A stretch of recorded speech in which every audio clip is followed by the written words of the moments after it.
was Carpe Astra. And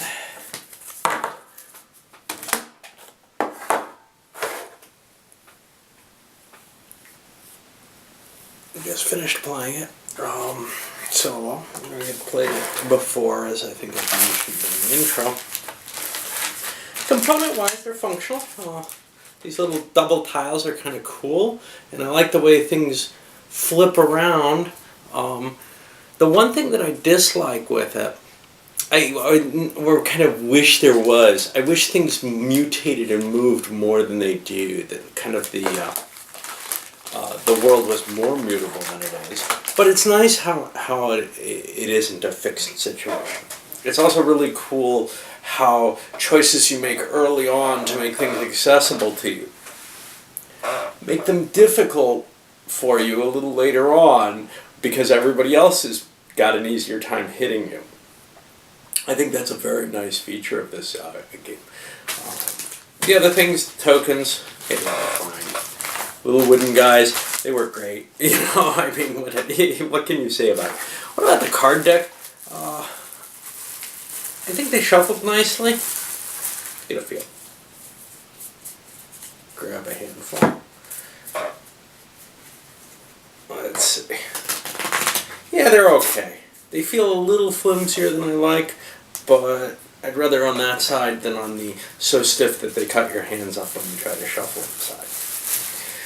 The rules themselves, well, you know, it's a tiny game, so there's not going to be a lot of trouble with it, but I find them a little troublesome. When I look back as a reference, maybe that's just, you know, when you start getting these full color, kind of pure text rules, that's just going to happen to me no matter what.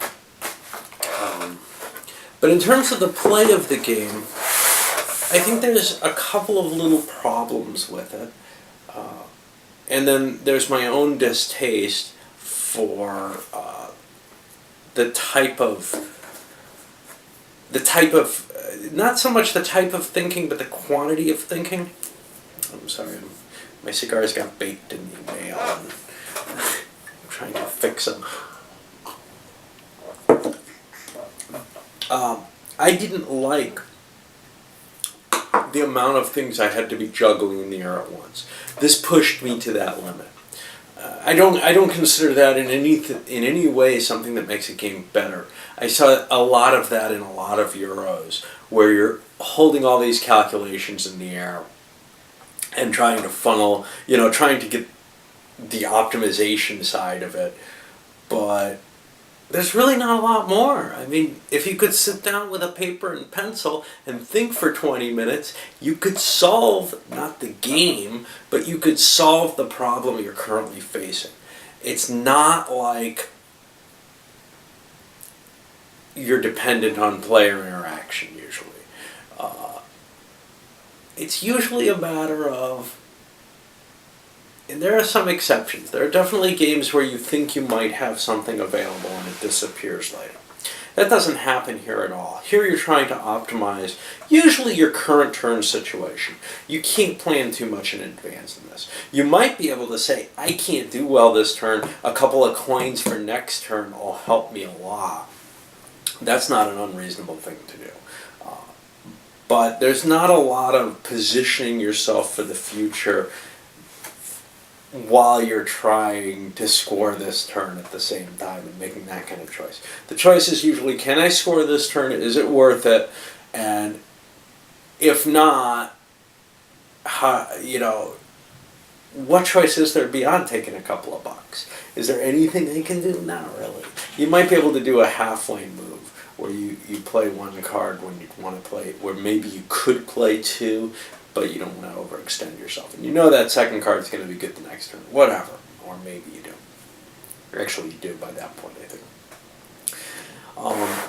Future planning, the little effect that second card gets destroyed some of the times.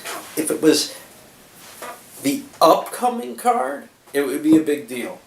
With the card that it is, almost no... I don't think that any planning extends that far. I don't think it does a damn thing to the game.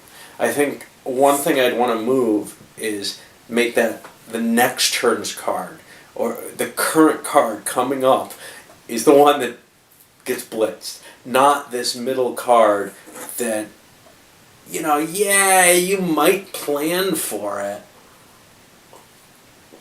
in some extended way, but I haven't been able to find a way to do so. So I think that would be a nice little modification that would make that do what it seems like it should be able to do. The other problem, though, is the turn order, and it just nags at me. There's something wrong here.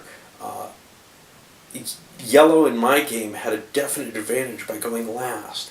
They could not, they had a certain hidden potentiality that made them less of a target. I'm not sure how much that affected play particularly. I know one player went after black in particular, and maybe they wouldn't have aimed as hard at that if they had realized yellow is really right out there. And a couple of times I got surprised where I thought somebody was winning and running away from it with the game. And really, it was a three-player balance situation. Maybe with greater amounts of playing, with more detail, with more experience with the game, you would be able to kind of predict that thing. But this is not the kind of game that I would ever expect that people get really, really experienced with. I don't think this is going to be on the top of anybody's list. I think it's an interesting little game. It's what I would call a filler. Unfortunately, these days, something of this length is going to be one of the main events, But, when we used to play, we'd throw something of like Pax Britannica or Civilization or something.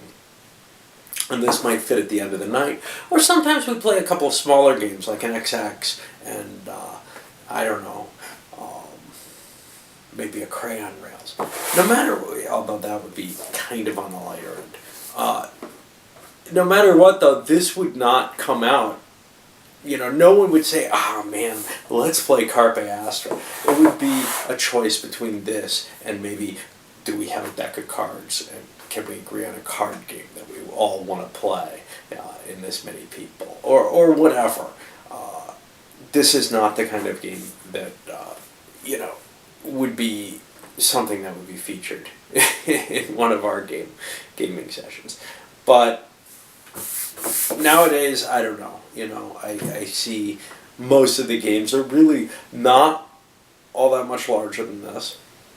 This may be a little smaller than some of them. This may be more on the hour side than the 90 minutes or whatever. Maybe even a little under an hour. I'm not sure. But it definitely is not the kind of thing that I would see people really aching to play again and again. And given its small box and how it could be used as a filler, I think that's really cool.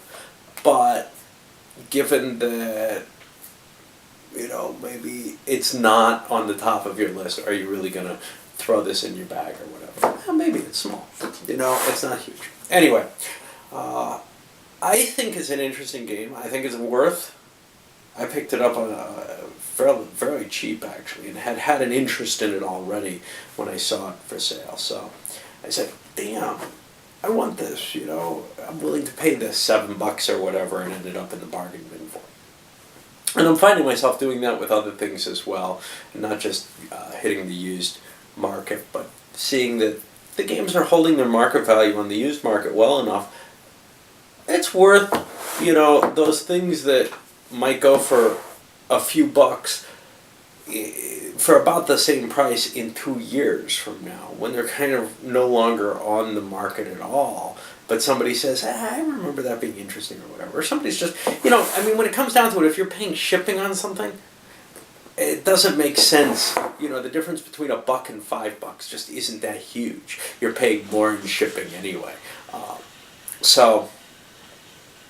Once you make that decision that you're willing to pay the shipping for it, well, getting it a little bit earlier or whatever, new, for the same price doesn't seem like a bad idea.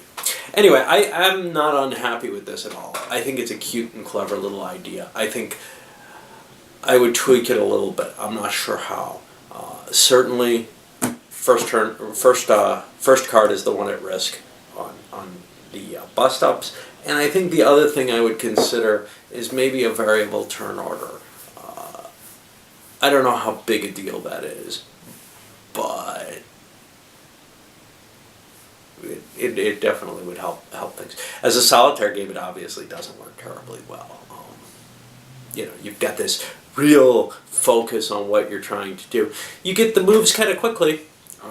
As long as people aren't going to spend too long trying to work on them, it can follow a pretty good pace. So it's not going to be a big problem that way, except for you got so many balls up in the air, and it makes sense that you might want to step back and say, wait a minute, I can figure this out. And that's how I am.